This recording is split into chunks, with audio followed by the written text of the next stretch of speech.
It's my pleasure to introduce to you Ted Tanaka tonight. When we put this together and I had the opportunity to talk to Ted initially, this particular program was one that I circled as you know, one that I thought would be very powerful, and based on you know, my initial conversations with Ted, just someone who's really engaging and tells a good story, and I think is delivering a message that's really important we all hear, particularly today. Born and raised in Sawtell, Japantown, a few blocks east of Santa Monica.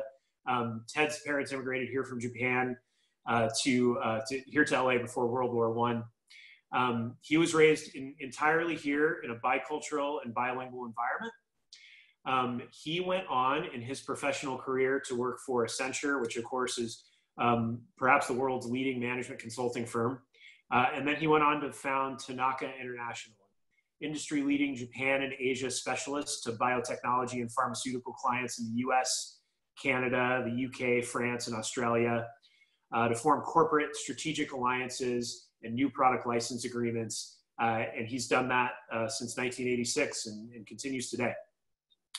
In his career at Tanaka, he's retained over 100 plus clients with next generation biopharmaceuticals, drug discovery platforms, and diagnostics, from Merck to Johnson & Johnson and many leading edge research and development startup firms. He has personally arranged and conducted 2,500 plus new business development meetings for clients at the headquarters of Japan's largest drug manufacturers. And he notes that a proud moment for him was at Harvard Westlake School. In the school's 120-year history, he is the only father and first minority to be elected Parents Association president. And the next year, he was the first parent to chair the school's annual giving campaign. It gives me a lot of pleasure to welcome an incredibly accomplished person to speak to us tonight, who I know that we will all be riveted by. Please welcome Ted Tanaka. Thank you very much. Is my microphone working? I'll talk through photographs. Let me help the audience put a little perspective on the title. During World War II, after Japan attacked Pearl Harbor, all Japanese descent people living in the United States were moved off of the West Coast for fear that they might aid the Japanese to invade the mainland. So it wound up being a number, 120,000 Japanese people of Japanese descent who got moved out of their homes and businesses. I was part of 80,000 American-born Japanese, together with immigrant parents like mine, who were among 40,000. So 40,000 immigrants, 80,000 Japanese Americans.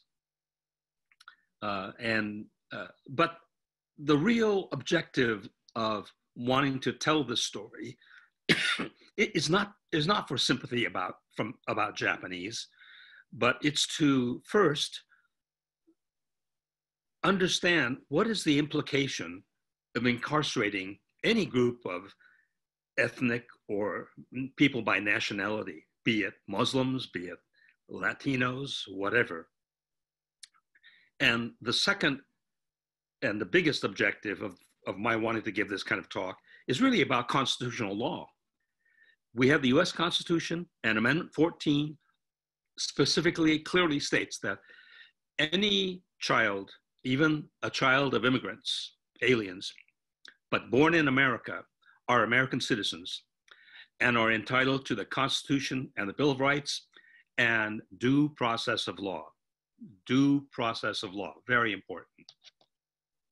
So here was August 4th, 1941. No wars going on in the Pacific or toward us.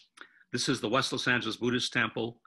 Every summer they have an Obon festival, which is traditional Japanese folk street dancing from Japan. It's done to commemorate and celebrate what our ancestors and our parents have sacrificed and worked to give us as a younger generation, the life that we can enjoy.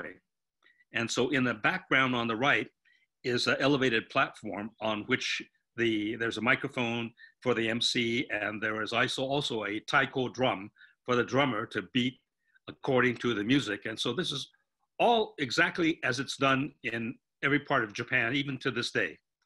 But on that platform, on the left of that platform, next to the vertical post, is a little boy and a father carrying him. And that little boy is me at the age of 2.5. And that's my dad. So little did we know, in August of 41, it was a happy life. The fathers were all well employed, self-employed, as many of them as Beverly Hills gardeners, or working the wholesale nurseries of West LA in those days, where every other lot was empty. And my mother, again, an immigrant, no English like my father, did house cleaning in Beverly Hills. But then, December 7, 1941, the Japanese did a sneak attack on Pearl Harbor.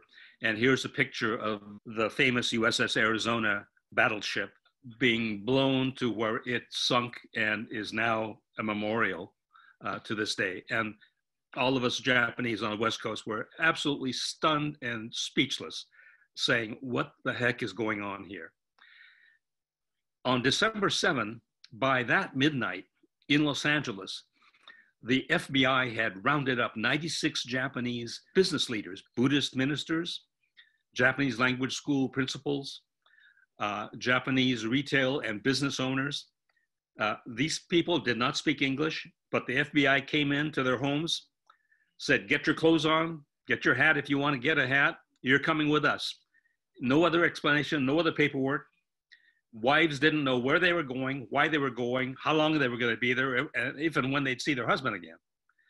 The FBI also rounded up about 80 Italian Americans and about 100 German Americans the same day and threw them into the same camp. And they wound up here in what's called Tuna Canyon. It was a Conservation Corps camp in the 1930s Depression. And it was a conveniently available space where they could immediately put people under incarceration. This is right on the north side of the 210 freeway, about 6 miles northwest of La Crescenta, today called the Verdugo Golf Course. Quickly, the emotions ran very high. And here's a picture from Kent, Washington, near SeaTac Airport. Retailers saying, we don't want any Japs back here ever. And then here's a cartoon published by the Marshall Field News Press showing a parade of Japanese from California, from Oregon, from Washington, streaming past this little hut that's titled Honorable Fifth Column. And this fellow is handing out boxes of TNT. And the Japanese on the top roof is looking toward Japan, waiting for the signal from home. And this cartoon is signed on the bottom by Dr. Zeus. Who else? Here's the San Francisco Examiner in about February saying the ouster of all Japs in California is near. And this was the order based on Franklin Delano Roosevelt's signing of Executive Order 9066, giving authority to the Secretary of War, who gave authority to the Western Defense U.S. Army General, who created the WRA, Wartime Relocation Authority. That became a new agency that handled the gathering, the control, the prisoning of all persons of Japanese ancestry, no matter where you were born, no matter what your age was. There were just no exceptions. This is issued for the Presidio of San Francisco, April 1, 1942. And in the first paragraph in finer print, it says, you must report by April 7th. So they had 6 days to give up their home, give up their business, give up their property, and pack up 1 luggage per person to report to the War Relocation Authority. So when April 1, that came out here in San Francisco, the Japanese obediently lined up to register themselves as Japanese. And then here they were by April 7 with their clothing and with 1 luggage per person, assembling at various points all along the West Coast, Washington, Oregon, California, to go on buses or rail supplied by the U.S. Army to a camp. Now, of course, rounding up 120,000 people, the US Army didn't have a convenient place to put those people into a home. So they had to quickly begin developing campsites. This is actually Santa Anita racetrack. And in the background is the parking lot for Santa Anita in Arcadia. And quickly, temporary barracks were built to house people from central Los Angeles before they would be shipped off to a permanent campsite while the camp was being built. This is a very iconic photograph. This grandpa with two grandsons gathered at Hayward, California, and in May 1942 was photographed by the famous Dorothea Lange. And you could see the proud expression on this grandpa's face, wearing his best three-vested suit, his overcoat, his hat, and his two grandsons. And by great coincidence, this is my wife's paternal grandpa and her two cousins. So here were the Japanese at various locations, getting off of a train or a bus, reporting to go into a camp with these friendly-looking guys with helmets on, greeting them. Where were these camps? There were 10 camps in mainland US, and they are in red. 2 in California, Manzanar and Tule Lake, 2 in Arizona, Poston and Gila, 1 in central Utah called Topaz, 1 in southern Idaho, Minidoka, 1 in central Wyoming called Heart Mountain, 1 in Colorado, southeast desert called Granada, Amachi, and 2 in Arkansas, which was swampland. And in the bottom right is actually a picture of the one internment camp, which did exist in the Hawaiian territory, because at that time it was before it was a state. And this internment camp was called Honouliuli. It didn't get too big because at first, of course, the reaction of the non-Japanese was, oh my God, you know, we've got to get rid of all the Japanese. And then they, in Hawaii territory, but then they discovered, well, they were a part of the territorial government. They were business owners, even though they were 37% of the state or the territory at that time. But they also owned and ran most of the sugarcane, which was a big revenue point for Hawaii. So it was kept down to about 400 of the most extreme Japanese. Here it was the entrance to Manzanar Camp, my home to be, 1942 through 45, 3.5 years, right along immediate left-west side of the 395 freeway as it goes to Mammoth Mountain. So this is 225 miles north of us and about 90 miles before you get to Mammoth Mountain. People found themselves coming with their luggage and found themselves in really a very hot, dusty desert climate. Here's an overview of Camp Manzanar. It was located in Owens Valley, or what we call Owens Valley today. 200 years ago, it was a very fertile place. A couple thousand years ago, the Paiute Indians actually were excellent in growing vegetables in this fertile valley. But the reason it became a desert like this, of course, was the Los Angeles Aqueduct program, which took all the water from this area and ships it to us in Southern California. The mountains in the background are the Sierra Nevada. A little bit to the right would be Yosemite out of the picture. This is what I remember Camp Manzanar to look like, standing on that desert ground, always with an eye open for scorpions or rattlesnakes. But it was bone dry. In the summers, it was 120 in the shade, and the same day at night, it would reach 50 or 48. And then in the fall, we had sandstorms that felt like being in a sandblast from Death Valley straight into our camp. This is one of the towers, one of 8 towers that surrounded Camp Manzanar. And 24 hours a day, there would be 2 Army sentries armed with machine guns, and they would be on top with that spotlight so that if anyone went out after 8 p.m. midnight, they would have a light on you because you were not supposed to be going out. I'd like to give you a little feel for some detail. What was the camp like? physically. Here is a very typical camp configuration that applied to almost every one of the 10 camps. It is 1 square mile each way. And on each corner is a guard tower. So you have 4 total.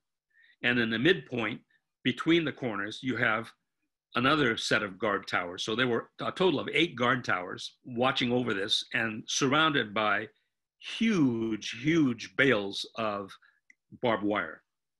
But it was silly. No one would think of in that kind of heat to go out, and there was no place, no civilization within miles. And you're exactly not going to, pass yourself off as being British or German or something like that. But the configuration of the camps were all the same. On the bottom left, outside was the military police housing. Just inside that corner was the housing and offices of the administration.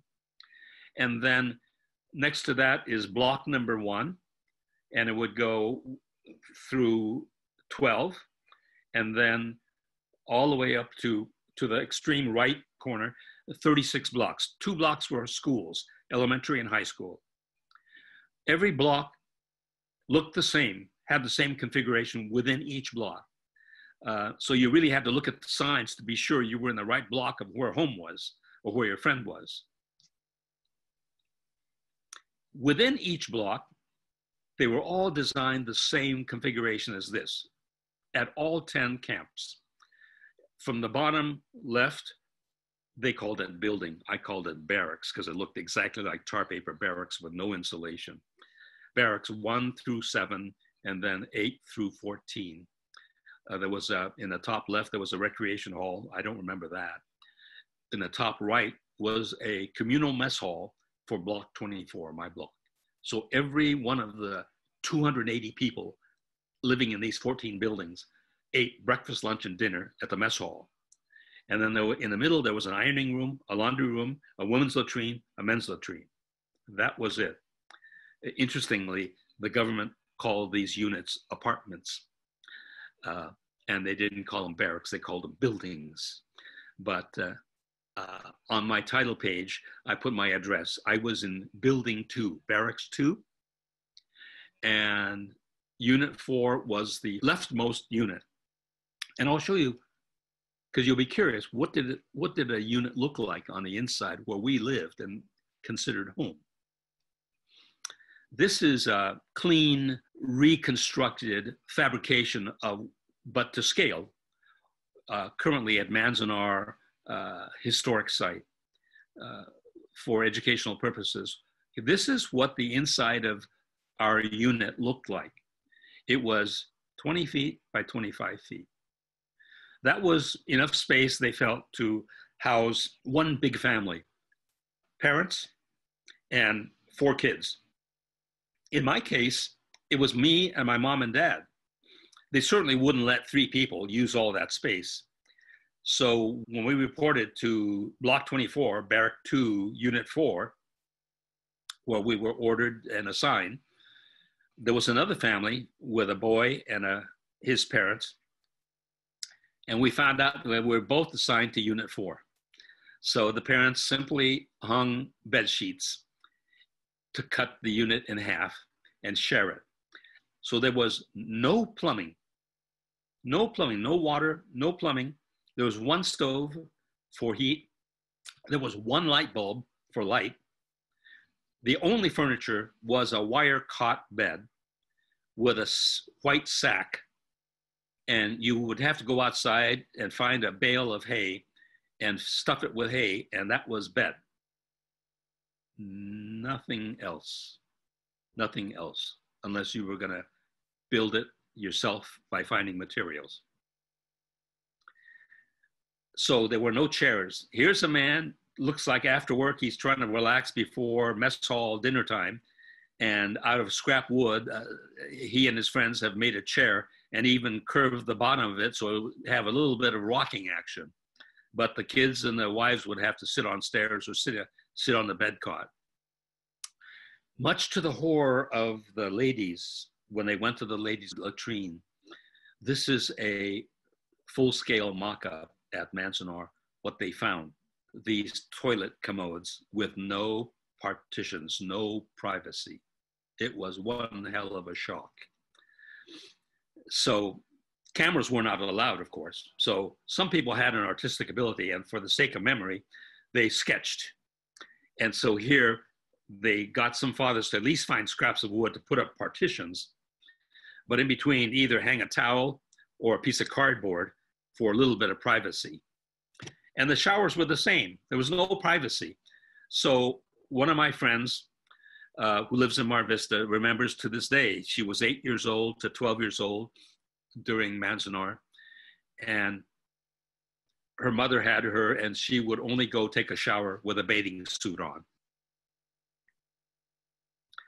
Here are hundreds of kids in elementary school. They were doing a fire drill, practicing going out to the open field as a part of a fire exercise. These kids came from 200 different school districts throughout California. So it must have been quite a challenge for the faculty, which was primarily made up of men and women that were Caucasian. And I suspect that out of some kind of empathy, they signed up for a year or more contract to teach these kids. When they reported to their elementary school building and their high school barracks, they found that there were no chairs or tables, no supplies. But quite understandable when you think about the priority was simply getting buildings, latrines, mess hall, kitchen built, so that people could at least have restroom facilities and dining facilities. And the rest of it would come later.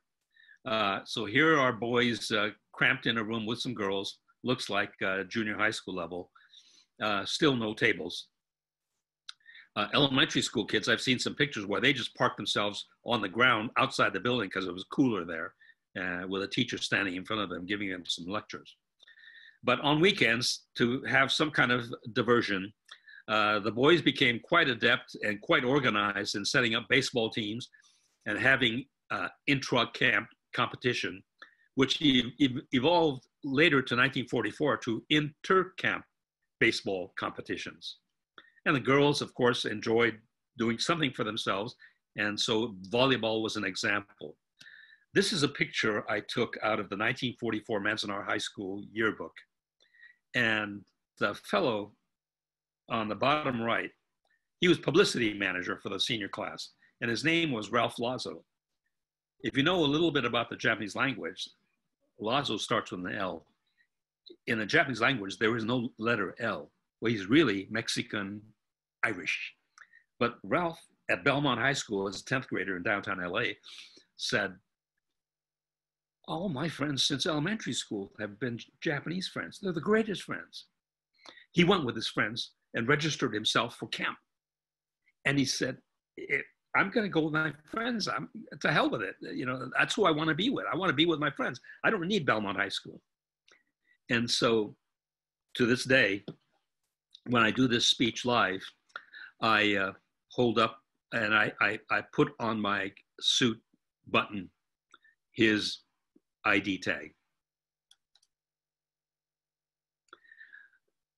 And as much as they could, they tried to, for the sake of the children, assemble normal educational life because education was so important. Here's a graduation going on, parents looking on, and clear down to a commencement program of the Manzanar High School, Sunday evening, June 18 at 8 o'clock. It's a little bit late, but in June, the temperature probably had cooled to 95 at 8 o'clock.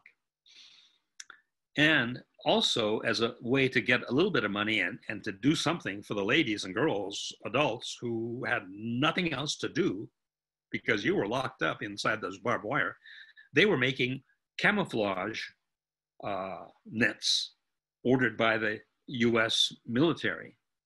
And for that, they got paid $12 a month, a little less than 50 cents a day. Here's a class of immigrant fathers who, after working, tending the chickens or the pigs or the vegetables being grown or in the kitchens, they wanted to learn English.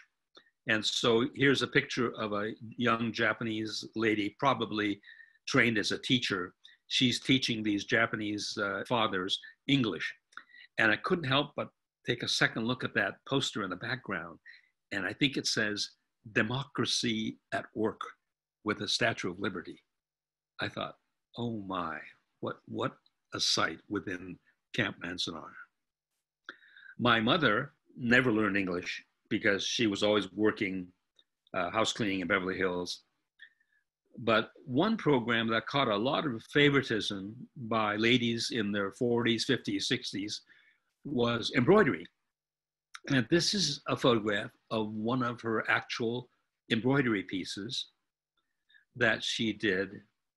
First of all, never had any experience doing anything like this before. So she sat through probably more than 100 hours of classes and practice along with her friends. And every line and every color you see there is another piece of thread with another needle. Just amazing, right down to the moss on the underside of the wood branch. When you pull together 10,000 people from Venice, Santa Monica, West Los Angeles, and a few from Bainbridge Island, I don't know why, into Manzanar, you don't know really what kind of medical doctors are in that population. In the late 1930s were the earliest Japanese-Americans graduating from a university in California with an MD degree, but they were primary care, as we call them today. This picture I put in because it symbolized the lack of supplies and expertise and competence in the Manzanar Hospital. You know, they could take out tonsils, they could probably extract a molar that was infected or do stitches. But in the upper left was a young bride, a young mother who was very popular in the camp. And when she gave birth at the Manzanar Hospital, there was an unexpected hemorrhaging, both herself and her child, and both passed away. And it was just quite sad. During these camps, as you would guess, there was some small number of young Japanese men who said, I'm born and raised in Los Angeles, or I'm born and raised in San Francisco. I've never been to Japan. I can't even speak Japanese or write Japanese. I'm American. What else am I? But there were a few who were protesters. And naturally, they would try to enlist other friends to also join in being in the protest group. And so this unruly group began to create some worries for the War Relocation Authority. So they created a questionnaire, and the key question, number 28, to every Japanese male over the age of 17 in the camps, 120,000, asked the question, and you had to fill this out: will you swear unqualified allegiance to the US and faithfully defend the US from all attack by foreign forces, and forswear any allegiance to the Japanese emperor?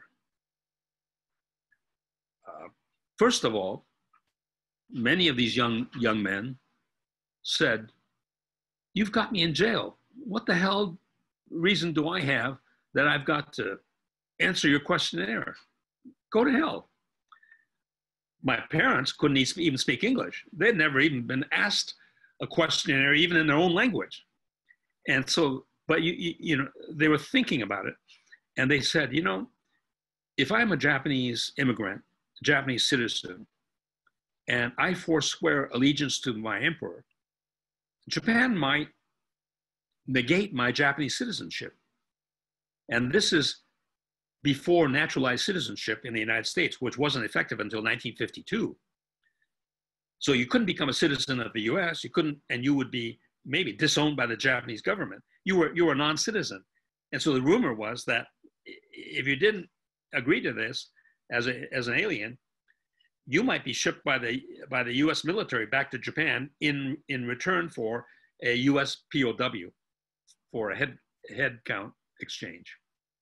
So there were all kinds of conflicts and misunderstandings to this questionnaire. But if anyone answered this to where they showed allegiance to Japan, even if they were Japanese Americans, they were summarily sent to Northeast California to Tule Lake Camp, and that became the largest camp filled with the most rebellious Japanese.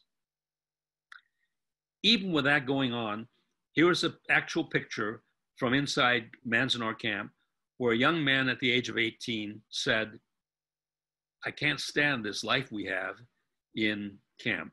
I'm going to enlist with my friends because the only country we know and love is America." So here they are enlisting for the US Army. Here is one of those fellows who came back wearing his US Army dress uniforms, getting married in Camp Manzanar with his bride, her family, his family, all still locked in Manzanar Camp. And they took one end of one of the barracks and converted it hastily into a Buddhist temple. And in the background is Reverend Nagatomi, who at one time was an early minister of the West Los Angeles Buddhist temple. And so this, again, another great conflict of situations. But the Army created a racially segregated infantry outfit of all Japanese descendant soldiers. Majority of them came from the territory of Hawaii, but thousands came out of the camps and left their parents locked up in the camp. And they put their life on the line in Europe, in Italy, France, and Germany. And here they are in one shot, rounding up nearly 10 young Nazis, taking them into a POW camp. The all Japanese American 442nd Regimental Combat Team famously led the liberation of a village in Italy and a village separate weeks later in France near the German border. And those villages to this day, every year on the day they were liberated, commemorate with a holiday in their village what the Japanese soldiers did for them. And here's a picture of a member of the 442nd pulling out, probably from his army rations, some chocolates that this little girl has never seen since maybe she was 1 or 2 years old. But the 442nd became so famous. There's been movies written on them, books on them. There's a museum about them, but they were the most decorated army unit of its size in the entire history of the United States. They were awarded nearly 9,500 Purple Hearts. They were sent in to liberate a battalion from Texas that was being surrounded by the Germans, and in just a matter of hours, that remaining 200 Texas soldiers were going to be killed by the surrounding Germans. And it became known as the saving of the lost battalion. It was a Texas battalion of 200, and it cost actually the Japanese American battalion either injury or casualty to nearly 500 of them to free the Texas battalion, the lost battalion. It's a very famous story. Here is a picture of one of those Japanese American soldiers returning back to Manzanar on leave, and he was visiting his parents. And in between he and his parents, you'll see a picture of his older brother who was a casualty and one of the medals that he had won. And above the mother's head, you could see that it says, "Serving our country," a framed picture with 3 stars, 1 star for each of their sons in the US Army, while the parents are in Manzanar. Here are the actual GIs of the 442nd and 100th Infantry doing an impromptu field funeral service for their fallen comrades. In certain camps in the United States, they would have a funeral service at their camp, and in the front you could see young boys either with a Cub Scout or Boy Scout uniforms on. And interestingly, when they were incarcerated and given a week to pack up 1 suitcase per person, they remembered to take their Cub Scout or Boy Scout uniforms to camp. And I'm sure the girls did with the Girl Scout uniforms as well. This is one of the last remaining structures at Camp Manzanar, looking west toward the Sierra Nevada mountain range and across Owens Valley. And in kanji characters, it loosely interpreted to "in memory of all the souls here at Manzanar." Ralph Carr was governor of Colorado from 1939 to 1943. In 1942, he publicly said he would welcome, and the state of Colorado would welcome, any Japanese American in any of the 10 camps to be released and be freed, and would be welcome to come to Colorado to set up a home for the rest of their life. This is my half-sister, Hideko. She was 20 in camp, and she met this young man, Sumiji Horii, age 25 in camp, fell in love, got married, and took up Governor Carr on his offer. And so in early 1943, 18 months before Hiroshima, they were freed from camp and they went to Colorado. She lived her 77 years of her 97 years in Colorado.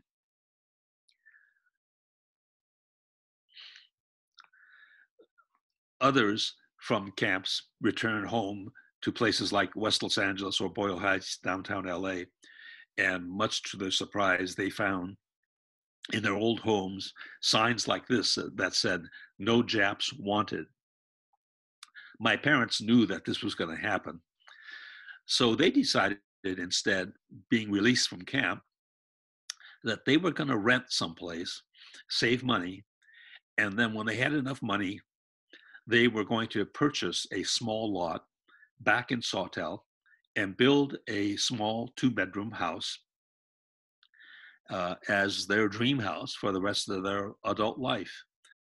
When we left Manzanar, my dad had gone early and bought a used car, drove back to Manzanar, 225 miles north of LA. And I remember a 10-hour ride in September in the heat of the Mojave Desert. And we finally at night arrived someplace. I didn't know where it was. I was tired and dirty and sweaty. And my parents simply said, "Follow us. We're going to stay here." This was the home of Mr. and Mrs. Johnson and family, 1 block south of the Beverly Hills Hotel, right there today at 732 North Camden Drive, a 7-bedroom house. 2 or 3 of the bedrooms were empty.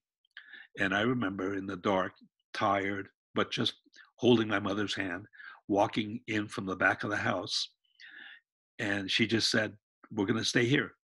Mrs. Johnson had told my mother, "You've been taking care of our home for years. Whenever it is that you finally are released from incarceration and you need a place to stop, just use your key and just occupy the extra bedrooms upstairs."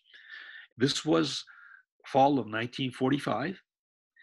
I was starting first grade. So my first, second, and third grades were all done in Beverly Hills. And so this is my 3rd grade class picture. I'm so proud of it. Hawthorne Elementary School on Rexford Drive. And I am in the front row. And from the right, I am the 3rd child. And every one of these kids, I remember their faces, most of their names. Every one of them treated me as if I was a friend. I remember, though, being petrified. Why did I have to look like this Asian person? Why couldn't I look like my classmates? I remember at nights going to sleep and wishing that I would wake up in the morning blonde and blue-eyed. But I thought, this is going to affect my life some way, not having to be in a place where there's a lot of hatred of the Japanese. And many of these kids had me over to play on Saturdays and Sundays. We would ride our bikes on the weekends around Beverly Hills, just pal around. And many of them I still see today. At the beginning, I mentioned that the largest, I think, significant objective of this presentation was constitutional law. Fred Korematsu, a Japanese-American Nisei like me, but born and raised in San Francisco, is one of the most famous names connected with incarceration during World War II. He was 23 in 1942 when ordered to report to a assembly center for camp. And being a Juris Doctorate graduate in California and had practiced law for a short while, he knew about the Constitution and Amendment 14, assuring that anyone born in the United States is a citizen of the United States and is therefore given the rights of the Constitution, the Bill of Rights, and due process of law. And he knew that this incarceration of people just based on nationality was not due process of law. It was taking many innocent people and imprisoning them. So he refused to go to Tanforan racetracks, which was an interim 6 months assembly center in San Bruno. And so after a month, the FBI caught up with him and he was in jail in the San Francisco area for a year. He was forced to go to camp, but he never lost his conviction. And when he got out of camp in 1945, he set about to sue the US government for false imprisonment. That case, I think in the 50s or 60s, went all the way to the Supreme Court. And the Supreme Court's judgment was the US Army's War Relocation Authority did what had to be done.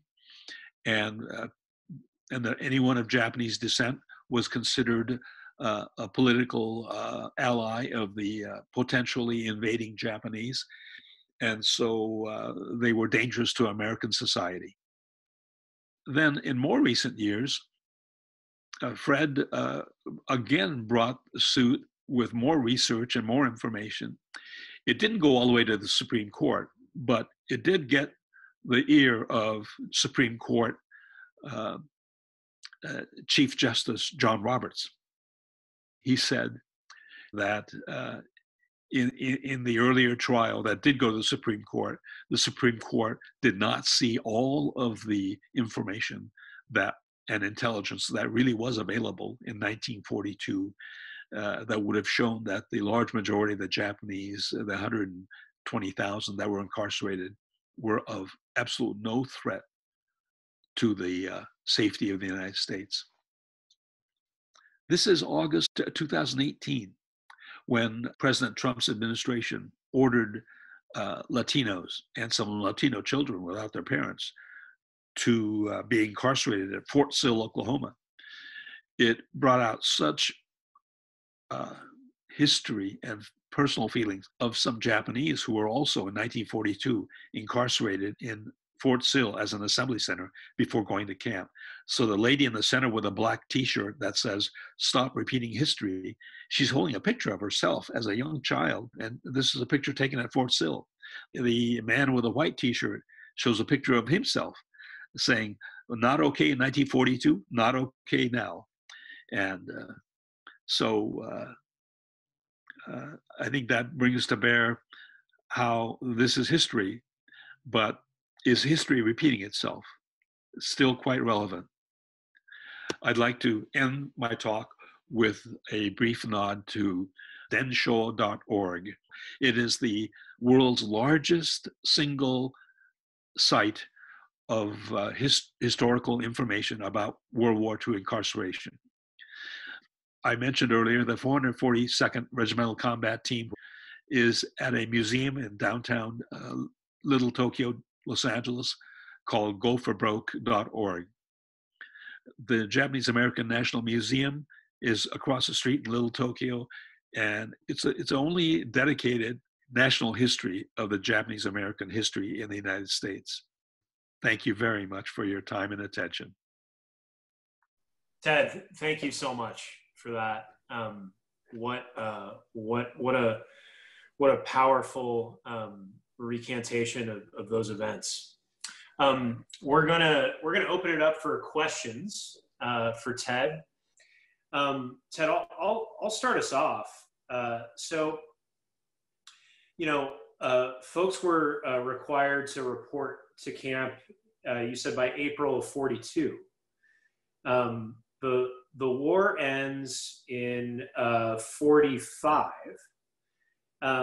And so at any point during that period, does the U.S. ever, gather the intelligence or acknowledge that, these Japanese Americans these American citizens that they've incarcerated, don't have anything to do with the war effort? At any point, does that intelligence get developed by the U.S. government? And I think you're on mute, by the way. You need to unmute. Thank you. It did rise to the federal government. I think it took about a decade from the 70s to the 80s. So almost a generation after Hiroshima. And in those, it's curious, in those 3 years that, we've got American citizens that are incarcerated, no military intelligence source at any point determines, these American citizens that we've got incarcerated don't have anything to do with the war. These are American citizens, and they're not communicating with the Japanese government. This is absurd, this notion. That never happens in that 3-year period. As far as I know, I've never heard or read anything about that happening. Wow. So I said into the 1980s, there was a Japanese American Citizens League made up of Nisei, American-born Japanese, and they were amongst the leaders that wanted to have the U.S. government recognize what you just said about Americans being incarcerated. And the conclusion of that long story is that President Ronald Reagan, I think it was in 1988, signed an official apology. And every living person who was in camp was given a check for $20,000, but many had already passed away. Right. Well, let's take some questions from the audience here. Kayla Owen asks, what were the youth told about why they were in the camps? Zero. Wow. And almost every person like me would give the same answer. Why? Many people say it was Japanese culture. The people who really controlled the thought were the parents, who were immigrants. They were aliens. There was no naturalization. And it was too horrific, too much anguish to talk about it. So I remember the 25 years I lived under the same roof as my parent. Never once did they say a word, good, bad, or otherwise, about camp. They didn't talk about camp. You knew because of that silence, and all their friends in Sawtell at the Wessels Island Buddhist Church, no one talked about it. It was too painful. So I think that the way in which the Japanese psyche reacts with disasters like this is that you don't go talking about it. You tuck it in, you bury it, and you move on with life, and you make of what you can with life. And so there's a Japanese expression called kodomo no tameni, which in Japanese means for the sake of our children. So my parents and all parents who were in camp,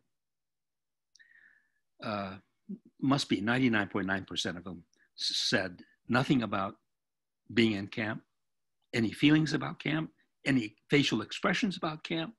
It was verboten off limits. You didn't ask because no one talked about it. And kodomo no tameni means for the sake of our children. So they quit talking about it, and they just persevered to survive, because one day the war would end. One day they would be released. My parents never were at all questioning how much they loved America and how much they loved coming here. And this is where they wanted to be buried. And so to them, they said, we know enough about America culture and democracy that if you study hard, you work hard, you can make a good life for yourself. You can make a life for yourself. You're not classified because of what village you're from or what your last name is or what your religion is.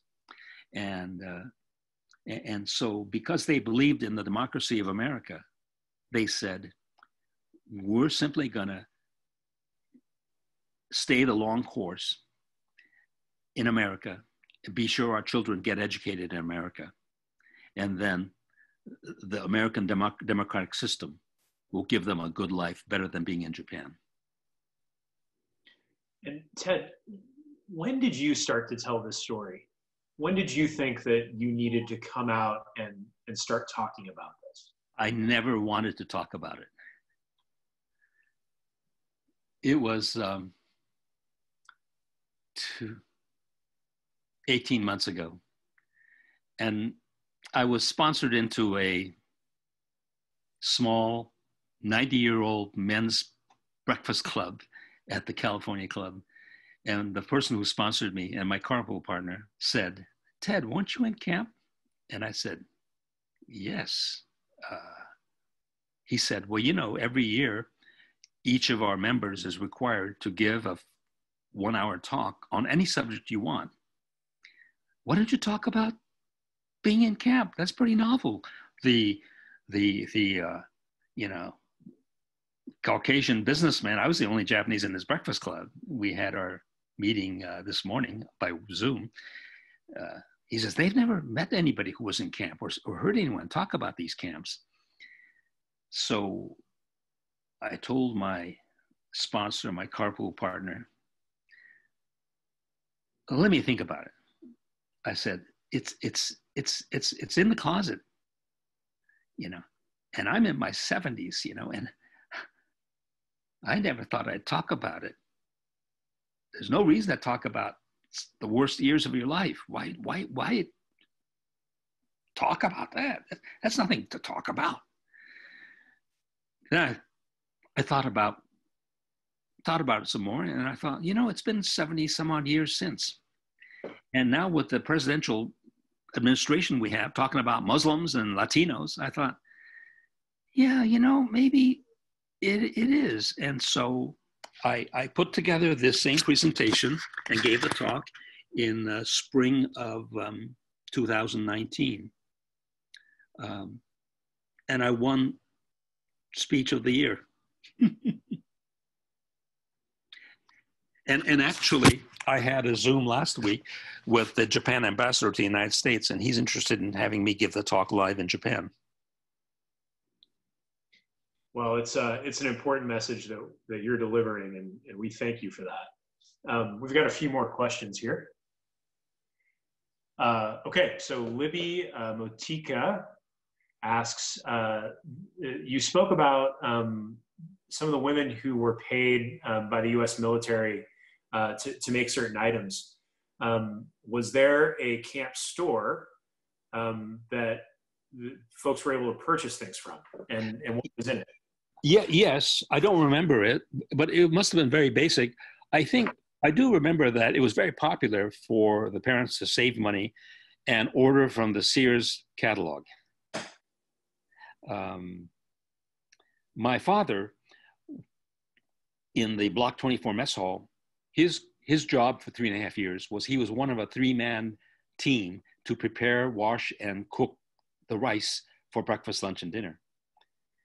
So he, like the ladies making the camouflage networks, unskilled laborers, all were paid $12 a month.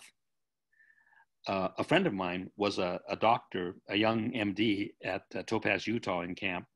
And because he was an MD, he was skilled, he received $19 a month. Sarah Crown has a question for you. Thank you so much, Ted. That was incredible.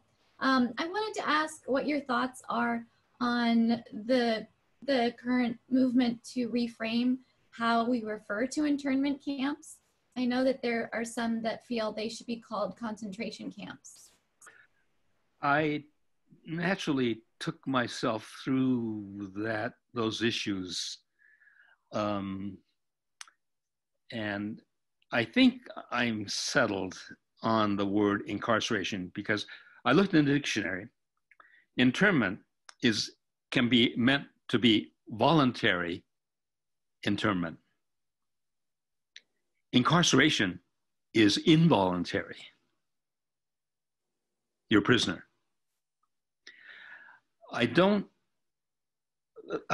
Many Japanese and the Japanese-American National Museum in down Little Tokyo, they like to use, in just the last year, the word concentration camps, but this was not like Germany. In our camps, we were not going to be exterminated or be physically experimented upon. It was simply survive until Japan surrendered. So that's why I purposely avoid calling myself an internee. I didn't volunteer to go there. It was not an internment camp, like being someplace temporarily between relocating from Los Angeles to Chicago. It was forced incarceration, according to the dictionary. So that's why my title, I've used the word incarceration. Thank you for asking. Got a few more questions here. Richard Orton asks that he noticed that there were space for gardens on the property. With all the gardening skills in the camp, was their limited resources, were they able to get things to grow? You were in camp in a desert. So I think he's asking about, I know you mentioned in your talk that there was some agriculture and folks were responsible for that. I think that's exactly. Very, very good question.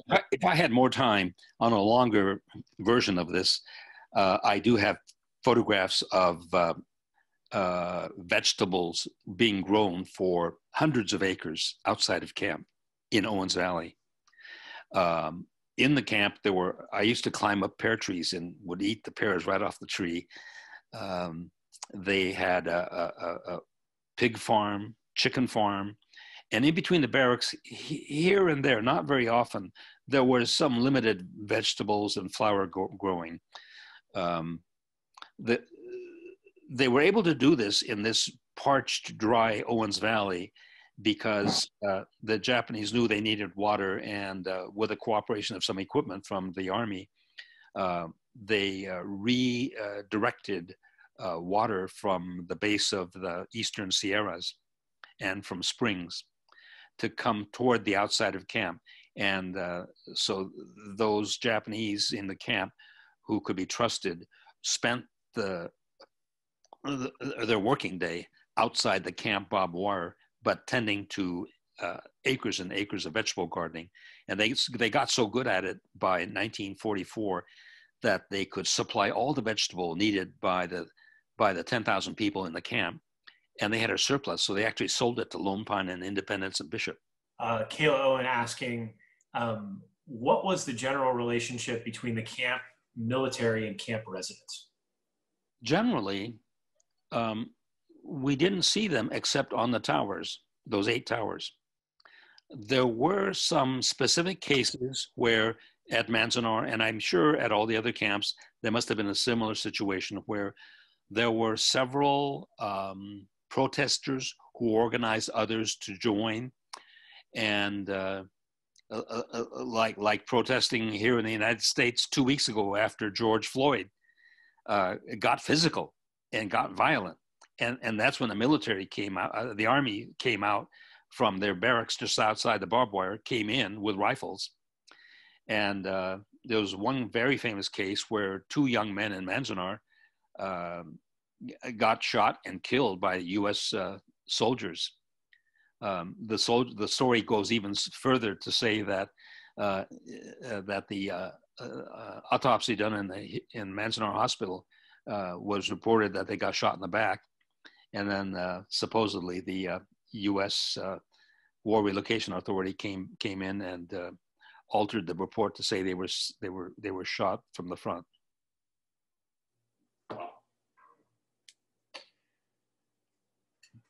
Margaret Phillips says that you showed us where you first lived and told us about your school, but could you please share with us how your parents went about restarting their lives after being released from incarceration?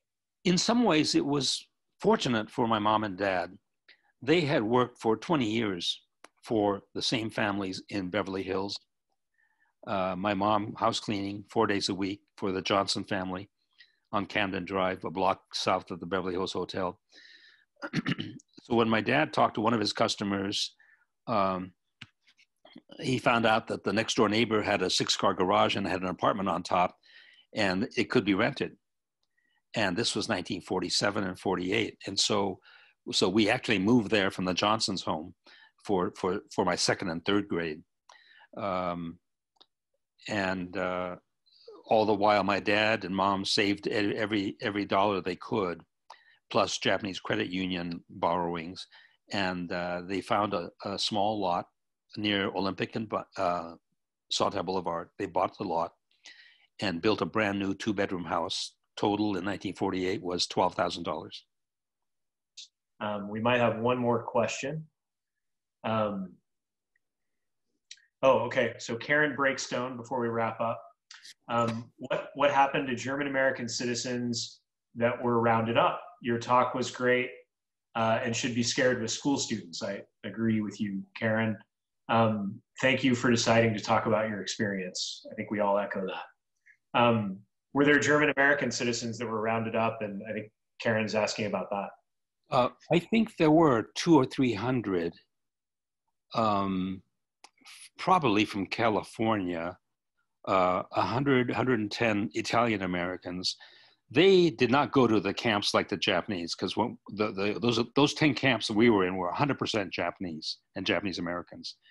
They went to places like Moab, Utah, Crystal City, Texas, someplace in South Dakota.